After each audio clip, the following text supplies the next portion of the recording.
नमस्कार गुरुकुल प्रिय विद्यार्थियों, सभी को नमस्कार। और एक बार पुनः मैं आप सभी का स्वागत करता हूं गुरुकुल की वीडियो कक्षाओं में। मैं आशा करता हूं विद्यार्थियों कि आप सभी अपने घर पर स्वस्थ होंगे, सकुशल होंगे और अपनी पठन पाठन के कार्य को आप जरूर आगे बढ़ा रहे होंगे। जितना आपको पिछले वीडियो में पढ़ाया गया था वो आपने देख लिया होगा और उसके साथ साथ आपने जो उसमें देखा उसको आसानी से समझा भी होगा और कुछ समस्याएं आपके सामने आई भी होंगी। समस्याएं उसी के सामने आएगी विद्यार्थियों जो विद्यार्थी पढ़ता है। अगर हम नहीं पढ़ेंगे तो समस्याएं नहीं आएंगी और समस्याएं आने का मतलब है कि आप जागरूक हो, आप जिज्ञासु हो। अगर आपके पास समस्याएं आ रही हैं तो बहुत अच्छी बात है। अगर आपकी कोई भी समस्या है तो हमने आपको अपना व्हाट्सएप ग्रुप दिया है, उसमें आप अपनी समस्याएं पूछेंगे। तो विद्यार्थियों, हमने पिछले वीडियो में पाठ शुरू किया था लाख की चूड़ियां, जो कि किसका लिखा हुआ था? कामतानाथ जी का। कुछ हिस्सा हमने इस पाठ का पढ़ लिया था। थोड़ा सा मैं एक बार रिमाइंड करा देता हूं, फिर से याद कर लेते हैं क्या क्या पाठ में हुआ था। हमने पाठ में आए कठिन शब्दों को पढ़ा था। हमने पाठ में क्या उद्देश्य है पाठ का, लेखक ने किस उद्देश्य से ये पाठ लिखा है वो हमने पढ़ा। लेखक ने मशीनों द्वारा छिनते कारीगरों के रोजगार को दर्शाया है, साथ ही एक कारीगर के स्वाभिमान को भी दर्शाया। यानी कि दो उद्देश्य रखे हैं कि एक तो कारीगरों का जो मशीनों के द्वारा व्यवसाय छिन गया है उसको बताया गया है। दूसरा उद्देश्य क्या है कि जो कारीगर है आज भी उन्हें अपने काम पर स्वाभिमान है, गर्व है। वो अपने काम को छोटा या बड़ा नहीं मानते, उनको अपने काम पर गर्व है। तो हमने पाठ शुरू किया था लाख की चूड़ियां। हमने कुछ हिस्सा इसका पढ़ लिया था। थोड़ा सा मैं फिर याद कराता हूं कि लेखक जो है वो अपने मामा के गांव में जाता है छुट्टियों में। गांव में जाकर के उसकी मुलाकात एक मनिहार यानी चूड़ियां बनाने वाले बदलू काका से होती है। बदलू काका के पास वो बैठता है, उसके काम करने के ढंग को देखता है। बदलू और उसकी दोस्ती हो जाती है। बदलू उसे लाख की बनाई हुई गोलियां देता है जिसके साथ वो खेल सकता है और उसे जब गोलियां मिलती हैं लाख की बनी हुई तो उसका प्यार, उसका दुलार जो है बदलू के साथ और बढ़ जाता है। तो वो दोनों ढेर सारी बातें करते हैं बैठ करके। बदलू उसके बचपन की बातें उससे पूछता है, उसको मलाई और आम खाने को देता है, साथ ही गोलियां बना करके देता है। तो इस तरह से लेखक का उसकी दोस्ती बहुत अच्छे से हो जाती है। लेकिन बदलू सिंह को है जो है कांच की चूड़ियों से चिढ़ है। अब कांच की चूड़ियां यहाँ किसका प्रतीक है? आधुनिकता का, कि जो मशीनों के द्वारा सामान बन करके आ रहा है बच्चों, उससे कारीगर जो हैं जो अपने घरों में काम करते थे, अपने हाथों के द्वारा कुटीर उद्योगों में जो काम करते थे वो खत्म होते चले जा रहे हैं। यानी कि वास्तविकता खत्म होती चली जा रही है और आर्टिफिशियलिटी यानी कि क्या दिखावा जो है वो बढ़ता चला जा रहा है। तो उसी का प्रतीक कांच की चूड़ियां हैं जिससे कि बदलू को चिढ़ थी। अब बदलू अक्सर जो है लेखक को बताया करता था कि ये कांच की चूड़ियां भी कोई अच्छी चूड़ियां हैं, अरे लाख की चूड़ियां बड़ी अच्छी होती है। तो लेखक जो है बहुत प्रभावित होता बदलू की इन बातों से और बदलू क्या करता, गांव में जो है अपनी लाख की चूड़ियां बेचता। लेकिन बेचने का तरीका क्या था बच्चों, कि वो चूड़ियों के बदले पैसे नहीं लेता था, चूड़ियों के बदले वो अनाज लेता था या दूसरी वस्तुएं लेता था। इस प्रणाली को क्या कहा जाता है? वस्तु विनिमय, बार्टर सिस्टम इसको कहा जाता है। कल हमने पढ़ा था, जब हमने कठिन शब्दार्थ लिखे थे इसके, तो हमने ये पढ़ा था। तो इसलिए बच्चों जो है वो अनाज उसके बदले में लेता था और स्त्रियों को चूड़ियां दे देता था लाख की। लेकिन धीरे धीरे जो है वो लाख की चूड़ियों का जो प्रभाव था वो लोगों के मानस पटल से खत्म होता चला जा रहा था और आर्टिफिशियलिटी यानी कि दिखावा बढ़ता चला जा रहा था। और बढ़ने की वजह से अब गांव में सभी औरतें जो है लाख की चूड़ियों की बजाय कांच की चूड़ियां पहनने लगी थी। अब हमारी कहानी कहाँ खत्म हुई थी कि लेखक जो है छुट्टियों के बाद अपने घर चला जाता है और घर जाने के बाद पता चलता है कि उसके पिताजी का तबादला यानी बदली यानी ट्रांसफर जो है किसी दूसरी जगह पर हो गया है। जिस वजह से लेखक 8-10 सालों तक गांव नहीं आ पाया। यहां तक हमने पढ़ा था। इससे आगे की कहानी आज हम दोबारा पढ़ेंगे बच्चों, ध्यान से सुनेंगे सभी। और मैं कोशिश करूंगा कि आपके पास आपकी किताब खुली हो और एक नोटबुक भी जरूर खुली हो। जिज्ञासु बनना है हमें हर पॉइंट को नोट करना है बच्चों। जितना ज्यादा आप नोट करोगे उतना ज्यादा वो चीज आपके दिमाग में रहेगी। केवल श्रोता नहीं बनना, केवल सुनना नहीं है, कुछ काम भी करना है, कुछ लिखना भी है साथ के साथ। फिर देखिए आपको कितनी आसानी से सब चीजें याद हो जाएंगी। ये काम आप हर विषय में कीजिए, केवल हिंदी नहीं, सब विषय में ऐसे ही कीजिए तो बहुत अच्छा रहेगा। तो विद्यार्थियों, अब 8-10 साल बीत गए हैं, लेखक का मामा के गांव में दोबारा आना नहीं हुआ है। और जब नहीं हुआ तो क्या हुआ, 8-10 साल बहुत लंबा समय होता है।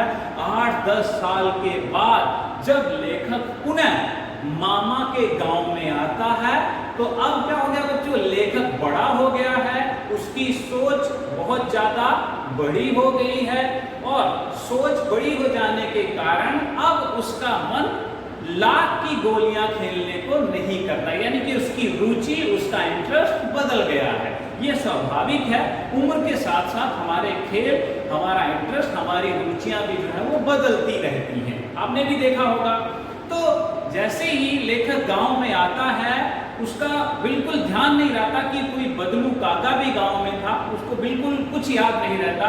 वो गांव में आता है, गांव में आकर के वो देखता है कि गांव की सभी औरतों के हाथों में अब कांच की चूड़ियां हैं। अब कांच की चूड़ियां जब वो देखता है तो एक दिन उसके साथ एक घटना घट जाती है। क्या घटना घट जाती है बच्चों, कि उसके मामा की एक छोटी सी लड़की थी जिसने कांच की चूड़ियां पहन रखी थी।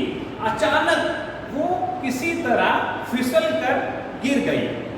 अब जैसे ही वो गिरी, उसका हाथ जमीन पे, फर्श पे लगा और उसके हाथ में जो कांच की चूड़ी डली हुई थी, वो कांच की चूड़ी टूट करके उसकी कलाई में घुस गई, यानी कि एक गहरा घाव उसने कर दिया। अब खून बहने लगा। लेखक ने देखा कि ये तो बहुत बड़ी घटना घट गई।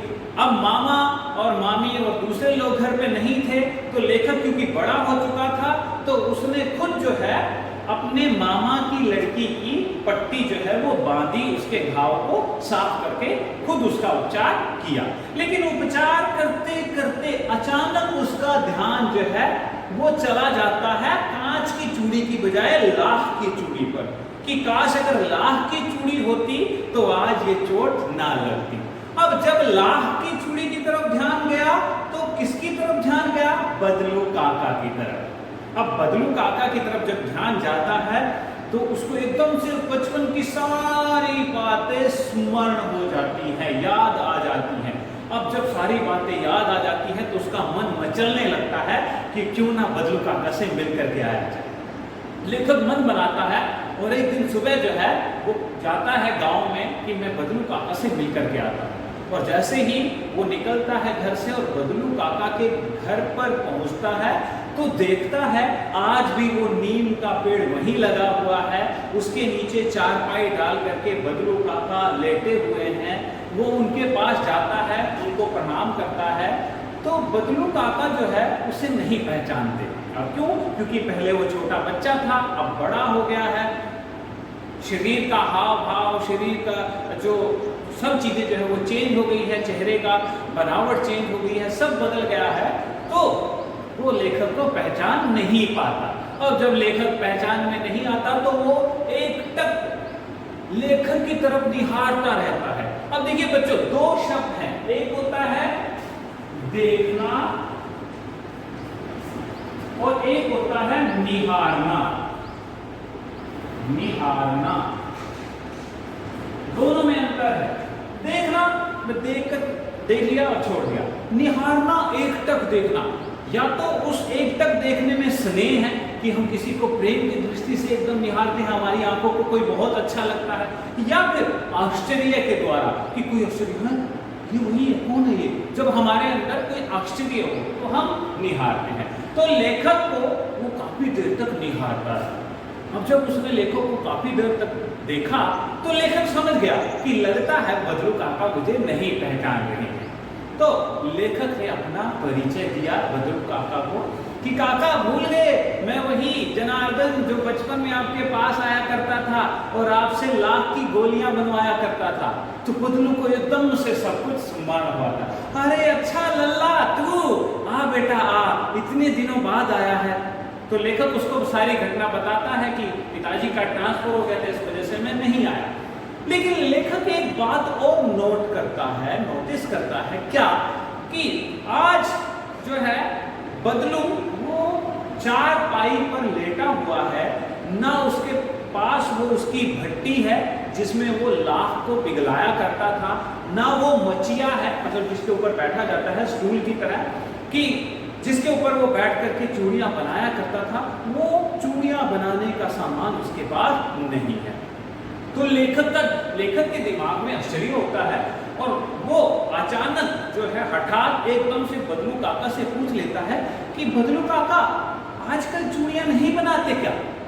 और जैसे ही ये प्रश्न उसके मुख से निकलता है तो एकदम से ये प्रश्न जो है आघात करता है किसको? बदलू को। उसके हृदय में ये प्रश्न चुभता है।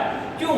क्योंकि वो बहुत अच्छा कारीगर था लाख की चूड़ियां बनाने का। तो वो लेखक को कहता है कि कहाँ लल्ला, अब तो मशीनी युग है और मशीनी युग ने क्या किया है, लाख की चूड़ियों की बजाय कांच की चूड़ियों का लोगों में रुझान बढ़ा दिया है। लोग उनको पसंद करना शुरू कर दिया है लोगों ने, और इसी के कारण जो है क्या हो गया है, अब सब लाख की चूड़ियां पसंद नहीं करते हैं, कांच की चूड़ियां ही पसंद करते हैं। समय बदल गया है लल्ला, अब सब कुछ चला गया है। तो लेखक ने जब उसकी ये बातें सुनी तो लेखक को लगा कि इसके मन में बहुत पीड़ा है इस बात को लेकर कि उसका व्यवसाय छिन गया है। एक कारीगर अपने काम के द्वारा पैसे कमाता है, उसके द्वारा फिर क्या करता है, अपने परिवार की जरूरतों को पूरा करता है। लेकिन बच्चों, अगर उसका व्यवसाय ही उससे छीन लिया जाए तो वो बेचारा क्या करेगा? वो आखिरकार कैसे अपने परिवार का गुजारा करेगा? तो उसे इस बात की जो है अंदर टीस बैठती है, दुख होता है कि आज उसका व्यवसाय उससे छिन गया है। लेखक भी उसकी इस पीड़ा को भांप जाता है कि लगता है बदलू काका जो है वो दुखी हो गए हैं इस बात को लेकर। तो वो विषय को बदल देता है। विषय को बदल देता है मतलब यानी कि जो बात वो पहले कर रहा था लाख की चूड़ियों की, उस विषय से हट करके वो उससे दूसरा प्रश्न पूछ लेता है कि काका आजकल आम की फसल कैसी हो रही है? तो उसका चेहरा खिल जाता है बदलू का, क्योंकि आम बहुत अच्छे हो रहे थे उसके इस बार। तो वो कहता है हाँ लल्ला, अब की बार आम की फसल बहुत अच्छी हुई है। और वो एकदम से आवाज देता है किसको? रज्जो को। हमने पढ़ा था एक कैरेक्टर, 3 कैरेक्टर थे, लेखक, बदलू काका और रज्जो। रज्जो कौन है बच्चों? बदलू काका की बेटी।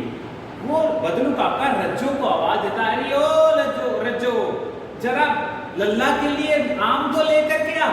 अब रज्जो जो है वो लेखक के लिए आम लेकर के आती है। लेखक मन ही मन सोच रहा होता है कि देखिए मशीनी युग ने कितने लोगों के हाथ काट दिए हैं। ये वो सोच रहा होता है जब तक वो आम लेकर के आती है। उसकी स्मरण शक्ति कहीं और ही चल रही होती है। वो सोच रहा होता है कि मशीनी युग ने कितने लोगों के हाथ काट दिया। अब यहाँ हाथ काटने का मतलब क्या है बच्चों? व्यवसाय छिन जाना, उनका काम उनसे छिन जाना, जिसके द्वारा वो अपनी रोजी रोटी कमाते हैं वो व्यवसाय उनसे छिन जाना। तो इस तरह से लेखक जो है वो सोच रहा होता है कि ऐसा हो गया है, और अब जो लोग कारीगर थे वो घर पर बैठे हैं, परेशान हैं, दुखी हैं, बदलू सिंह की तरह। इतने में रज्जो जो है वो आम लेकर के आ जाती है। लेकिन लेखक कहता है काका इस बार तो आम बहुत खाए हैं, अब और जी नहीं होता। लेकिन बदलू कहता है अरे वाह लल्ला, मेरे घर आया है और बिना आम खाए चला जाएगा। वो जो है बदलू काका उसको आम देते हैं। अब जब वो आम खा रहा होता है तो पूछ लेता है कि बदलू काका गैया का क्या हाल है? गैया कैसी है, यानी गाय कैसी है जिसकी दूध की वो मलाई खाया करता था। फिर उस बदलू का चेहरा जो है रुमासा हो जाता है कि कहाँ लल्ला, अब तो गाय भी चली गई, बेचनी पड़ी, आखिरकार घर का खर्चा कहाँ से चलाता? बेचना पड़ा, यानी कि उसने अपनी गाय भी बेच दी थी। इतने में बदलू जो है वो अपनी बेटी रज्जो से कहता, आ रही हो रज्जो, जरा अच्छे अच्छे से आम निकाल करके डलिया में डाल करके लल्ला को दे। डलिया क्या होता है? छोटी सी जो है कटोरी होती है, ठीक है, उसमें आम डाल करके वो बदलू सिंह लेखक को देने के लिए कहता है। जैसे ही रज्जो अच्छे अच्छे आमों का चुनाव करके डलिया में डाल करके लेखक की तरफ बढ़ाती है, लेखक उनको लेता है, तो अनायास लेखक की दृष्टि कहां पड़ती है? रज्जो की कलाई पर। उस गोरी गोरी कलाई में लाख की चूड़ियां बहुत अच्छी लग रही थी। अब लेखक जब देखता है क्या कि बाकी पूरा गांव कांच की चूड़ियां पहन रहा है, लेकिन बदलू की बेटी आज भी इसकी लाख की चूड़ियां पहन रही है। और जैसे ही लेखक उन चूड़ियों को देख करके अपने मन में ये चीजें सोच रहा होता है, इसी बीच बदलू काका बोल देता है। बदलू काका उसकी बात को भांप जाता है, समझ जाता है और उसको कहता है कि लल्ला, ये तो जमींदार की बेटी की शादी के लिए विवाह का जोड़ा बनाया था, लेकिन जमींदार जो था वो बहुत कम पैसे दे रहा था। मैंने मना कर दिया कि नहीं, तुम जाकर के शहर से अपनी बेटी के लिए चूड़ियां ले आओ, इतने कम दाम में मैं ये चूड़ियां नहीं दूंगा, और ये चूड़ियां मैंने अपनी बेटी को दे दी।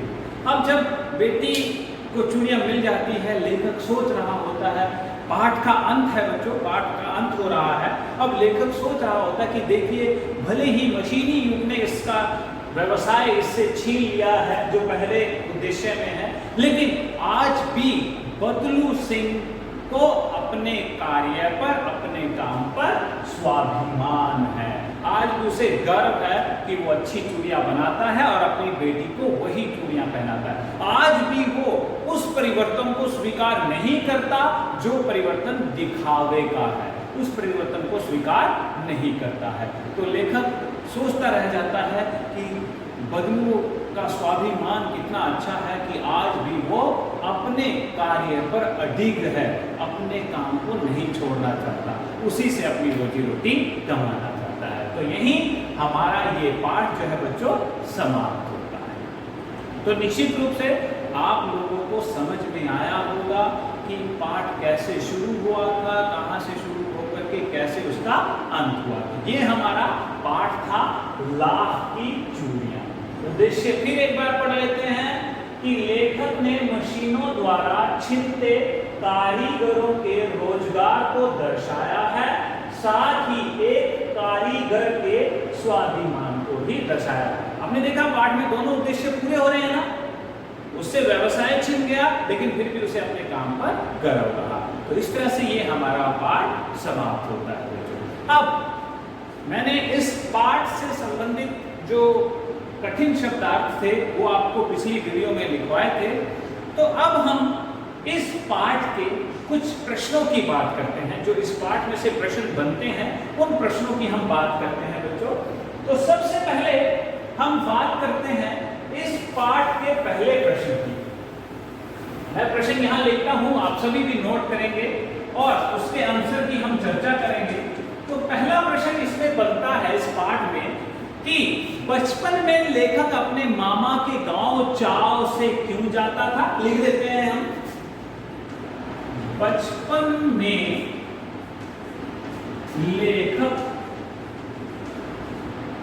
अपने मामा के गांव चाव से, चाव हमने कल पढ़ा था, चाव मतलब खुशी, चाव से क्यों जाता था। और अब देखिए इसमें दो क्वेश्चन पूछे गए, तो क्वेश्चन को पहले ध्यान से पढ़ना है बच्चों। और वह और बदलू को, और वह मतलब लेखक बदलू को, बदलू मामा ना कहकर बदलू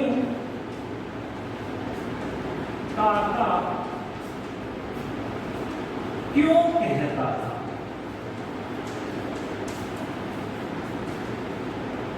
ठीक है बच्चों, समझ में आ गया। यानी कि क्वेश्चन क्या है, क्वेश्चन को बड़ा ध्यान से समझेंगे, फिर पढ़ते हैं एक बार। बचपन में लेखक अपने मामा के गांव चाव से क्यों जाता था, एक क्वेश्चन। कई बार क्या होता है बच्चों, एक ही प्रश्न में 2 या 3 बातें पूछ ली जाती हैं, तो हम उस प्रश्न का जवाब कैसे दें, पहले एक बात का जवाब, दूसरे पहरे में दूसरी बात का जवाब, और अगर 3 बातें पूछी तो तीसरे पहरे में तीसरी बात का जवाब। इस तरह से अगर हम जवाब देते हैं तो हमारा जवाब जो है बहुत अच्छा लगता है, इफेक्टिव होता है। क्यों जाता था, और दूसरा प्रश्न वह है यानी लेखक बदलू को बदलू मामा ना कहकर, बदलू मामा ना कहकर बदलू काका क्यों कहता। अब हमने पाठ पढ़ा है तो हमें इसका आंसर पता होगा, मैं आपको समझा देता हूं। फिर भी बचपन में लेखक अपने मामा के गांव क्यों जाता था, पहले इस बात को समझते हैं। बचपन में जब भी लेखक की छुट्टियां होती थी तो वो अपने मामा के गांव जाता था। उसके मामा के गांव में उसकी मुलाकात एक बदलू मनिहार से होती है। मनिहार मतलब चूड़ियां बनाने वाला, लाख की चूड़ियां बनाने वाला। उसके बाद लेखक जो है उसके पास जाता था तो बदलू जो काका जो है उसको लाख की गोलियां बना करके देते थे जिसके साथ वो खेल सके। गोलियां बना करके देते थे और उसके साथ साथ कभी कभी वो बचपन की बातें लेखक के साथ किया करते थे और अपनी गाय के दूध की ताजा मलाई उसको खाने को देते थे और उसके साथ साथ उस अपने आम के बगीचे के मीठे आम जो है लेखक को खाने को देते थे। इसीलिए लेखक चाव से, मुख्य बात क्या है, चाव, चाव मतलब खुशी से अपने मामा के गांव में जाता था। मामा के गांव में खुशी से क्यों जाता था, क्योंकि उसको गोलियां मिल जाती थी बदलू सिंह से खेलने के लिए, खाने के लिए आम मिल जाते थे और मलाई मिल जाती थी। एक बात का आंसर, एक बात का उत्तर। अब दूसरी बात, दूसरे पहले में दूसरी बात का जवाब लिखेंगे। वह है बदलू को बदलू मामा ना कहकर बदलू काका क्यों कहता था। क्यों कहता था, क्योंकि वो अपने मामा के गांव में जाता था। तो जब हम अपने मामा के गांव में जाते हैं बच्चों तो वहां जितने भी बड़े होते हैं हम उनको मामा कहकर ही संबोधित करते हैं। तो चाहिए तो लेखक को भी बदलू को बदलू मामा कहना चाहिए था, लेकिन नहीं। क्यों, कारण क्यों, क्योंकि गांव के अन्य लोग व अन्य बच्चे सभी बदलू को बदलू काका कहते थे। तो इसीलिए लेखक भी बदलू को बदलू मामा की जगह बदलू काका कहकर पुकारने लगा। क्यों पुकारने लगा, क्योंकि गांव के अन्य लोग और गांव के अन्य बच्चे सब बदलू को बदलू काका कहते थे। ठीक है, तो ये हमारे पहले प्रश्न का जवाब है। आशा है समझ में आया है। दूसरा प्रश्न, दूसरे प्रश्न की तरफ बढ़ते हैं बच्चों। प्रश्न नंबर 2, इसकी तरफ बढ़ते हैं। वस्तु विनिमय क्या है, विनिमय की प्रचलित पद्धति क्या है, समझते हैं। वस्तु विनिमय क्या है, वस्तु विनिमय, वस्तु विनिमय क्या है। एक बात, एक क्वेश्चन हो गया। दूसरा, विनिमय की प्रचलित पद्धति क्या है, विनिमय की प्रचलित पद्धति क्या है। दूसरी बात, मैंने जब हमने, आपको याद होगा बच्चों पिछली वीडियो में जब मैंने कठिन शब्दार्थ लिखवाए थे पाठ के, तो मैंने उसमें बताया था ये वर्ड, इस वर्ड को समझाया था, इस शब्द को वस्तु विनिमय क्या है, वस्तु विनिमय। अब मैं फिर समझाता हूँ वस्तु विनिमय क्या है। पुराने समय में क्या होता था, हम किसी को कोई चीज देते थे तो उसके बदले में पैसे ना लेकर के कोई दूसरी वस्तु ले लेते थे। फॉर एग्जाम्पल, उदाहरण के लिए पाठ में भी हमने देखा लाख की चूड़ियों पाठ में कि बदलू काका गांव की स्त्रियों को लाख की चूड़ियां देता था, लेकिन उसके बदले में पैसे ना लेकर के अनाज लेता था, या फिर कोई और जो चीज उसके पास नहीं है वो उसके बदले में ले लेता था। ठीक है, तो वस्तु विनिमय क्या होया, वस्तु के बदले वस्तु लेना।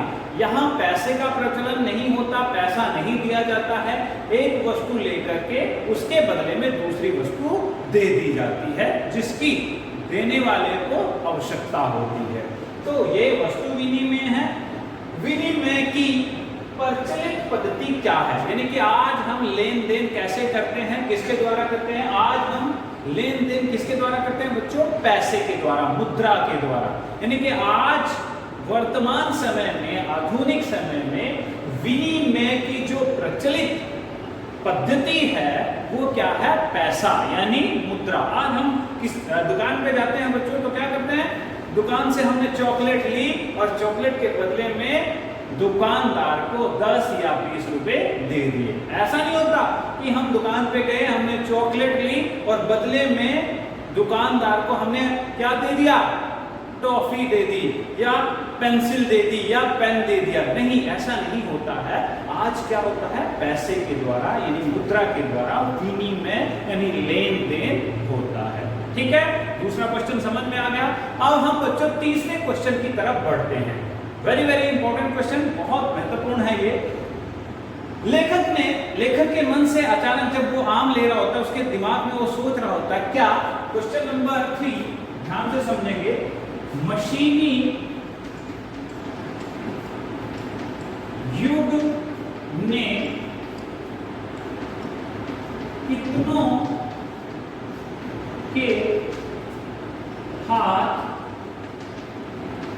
काट दिए? इसको हम उद्धरण चिन्ह, इनको हम क्या बोलते हैं? इन्वर्टेड कॉमास को उद्धरण चिन्ह उसमें रख लेते हैं, क्योंकि ये बात किसने कही है? लेखक ने। इन्वर्टेड कॉमा में कौन सी बात को रखा जाता है? उद्धरण चिन्ह में किन बातों को रखा जाता है? जो बातें किसी के द्वारा कही होती है और हम उन बातों को बिना कुछ काट छाट किए उसी तरह रख देते हैं, तो वो इन्वर्टेड कॉमास में यानी कि उद्धरण चिन्ह में रखी जाती है। अब लेखक ये बात सोच रहा होगा, लेखक ने बात कही है कि मशीनी युग ने कितनों के हाथ काट दिए हैं। आगे प्रश्न क्या है? इस पंक्ति में लेखक ने किस व्यथा की ओर संकेत किया है? इस पंक्ति में लेखक ने किस व्यथा, व्यथा मतलब पीड़ा, व्यथा की ओर संकेत किया है?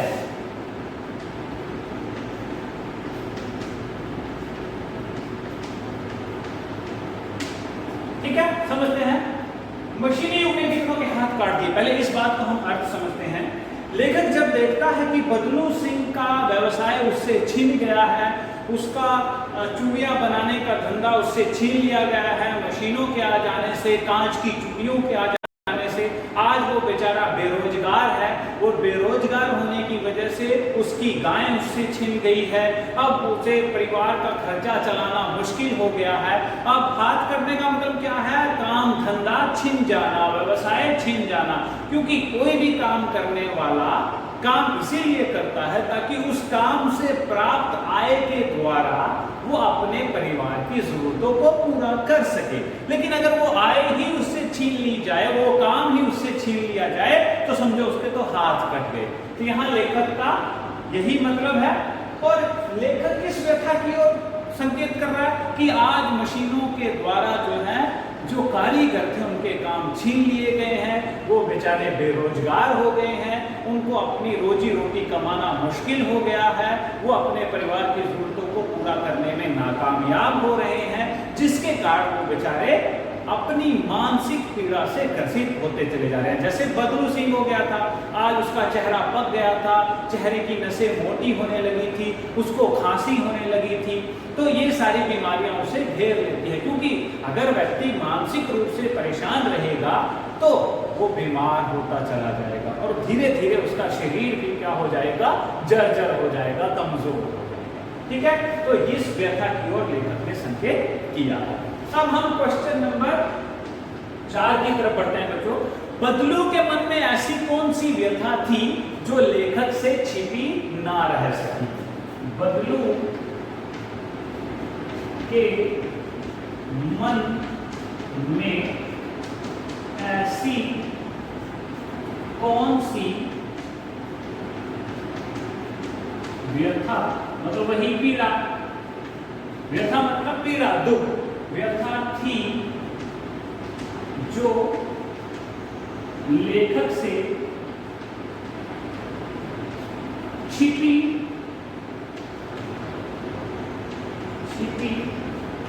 ना रह सकी। ठीक है बच्चों, यानी कि बदलू के मन में ऐसी कौन सी व्यथा थी, दुख था, पीड़ा थी जो लेखक से छिपी ना रह सकी, जिसे लेखक भाग गया। अब जब लेखक बदलू सिंह के पास जाता है 8-10 सालों के बाद, वो देखता है कि बदलू सिंह नीम के पेड़ के नीचे लेटा हुआ है। आज उसके पास उसकी वो मचिया नहीं है जिस पर बैठ कर वो काम किया करता था। आज उसके पास वो भट्टी नहीं है जिसमें वो लाख को पिघलाया करता था। आज उसके पास वो मुंगेरिया नहीं है जिस पर वो चूड़ियों को चढ़ा करके उसका आकार ठीक किया करता था। ठीक है, तो जब वो लेखक से पूछता है कि काका क्या अब चूड़ियां बनाते नहीं हो, तो लेखक के इस प्रश्न का आघात पहुंचता है बदलू सिंह को, और वो मनी मन कहता कि कहाँ लल्ला, अब कहाँ चूड़ियां बन रही हैं, मेरी चूड़ियों को कौन पसंद करेगा, अब तो शहर से आई हुई कांच की चूड़ियों को सब पसंद करते हैं, मेरी चूड़ियों का कोई मोल नहीं है, मेरी चूड़ियों को कोई पसंद नहीं करता, और मेरा रोजगार भी अब खत्म हो गया है, मुझे खाने के लाले पड़ गए हैं, अब मैं निकम्मा हो चुका हूं, यानी कि मेरे पास कोई काम नहीं है। ठीक है, तो लेखक जो है बदलू सिंह की इस व्यथा को समझ जाता है, उसकी इस पीड़ा को समझ जाता है, छिपती नहीं। आखिरी क्वेश्चन की बात करते हैं हम, क्वेश्चन नंबर 5 बच्चों। मशीनी युग से बदलू के जीवन में क्या बदलाव आया? मशीनी युग, युग मतलब समय, टाइम। ठीक है, मशीनी युग से बदलू के जीवन में क्या बदलाव आया? इंपॉर्टेंट क्वेश्चन है बच्चों, ये भी ध्यान से समझेंगे। मशीनी युग को पहले समझते हैं बच्चों। मशीनी युग का मतलब क्या है? इस पार्ट से मशीनी युग का मतलब है बच्चों, आधुनिक समय में जो हम देखते हैं कि मशीनों के द्वारा ज्यादा काम किया जाता है और हस्त उद्योग जो है वो खत्म होते चले रहे, जिनमें लोग अपने हाथों से काम किया करते थे, अपने हाथों से कपड़ा बनाया करते थे, अपने हाथों से कपास यानी कॉटन से धागा बनाया करते थे, अपने हाथों से जो रोजमर्रा की चीजें हैं उनका निर्माण किया करते थे। अब सब चीजें किसके द्वारा बनती हैं बच्चों? मशीनों के द्वारा। यानी कि आज का युग, आज का समय, आज का टाइम किसका टाइम है? मशीनों का, कारीगरों का नहीं, मशीनों का समय है। तो लेखक को ये बात कचोटती है, मशीनी युग से बदलू के जीवन में क्या बदलाव आया कि मशीनी युग से बदलू का व्यवसाय उससे छिन गया। सारे प्रश्न जो है एक दूसरे से संबंधित है, तो अगर 2-4 क्वेश्चन बहुत अच्छे से हम समझ जाएंगे तो दूसरे क्वेश्चन अपने आप हमारे समझ में आ जाएंगे। उसका व्यवसाय उससे छिन गया, उसका काम जो लाख की चूड़ियां बनाता था आज उसके पास नहीं है, वो अकेला रह गया है, और अकेला रहने की वजह से परिवार का खर्चा चलाना मुश्किल हो रहा है, काम नहीं है और परिवार का खर्चा नहीं चला पा रहा है, तो दिमाग में इस बात की चिंता बढ़ रही है, और चिंता बढ़ने से उसका शरीर कमजोर हो गया है। कमजोर हो जाने से उसकी चेहरे पर नसें जो हैं वो उभर आई हैं, शरीर कमजोर हो गया है, दुबला हो गया है, और साथ ही साथ घर की अन्य चीजें भी, घर का खर्चा चलाने के लिए बदलू को बेचनी पड़ी, चाहे उसमें गाय ही क्यों ना हो जिसका दूध वो पिया। ठीक है बच्चों, तो इस प्रश्न का जवाब यही है। तो इस तरह से बच्चों हमारे पास इस पाठ में मुख्य प्रश्न यही है। कुछ और प्रश्न बनते हैं इस पाठ में, जैसे कई बार पूछ लेते हैं कि आज के समय में लाख की चूड़ियां या लाख का अन्य सामान भारत के किन किन हिस्सों में बनाया जाता है? आज हमें बहुत कम देखने को मिलता है बच्चों कि लाख की चूड़ियां कोई पहने हुए हो। ठीक है, लेकिन देखा जाए तो अभी भी भारत के कुछ हिस्से ऐसे हैं जिनमें आज भी लाख की चूड़ियां बनाई जाती हैं, बहुत ज्यादा मात्रा में नहीं लेकिन कम मात्रा में ही सही बनाई जाती हैं।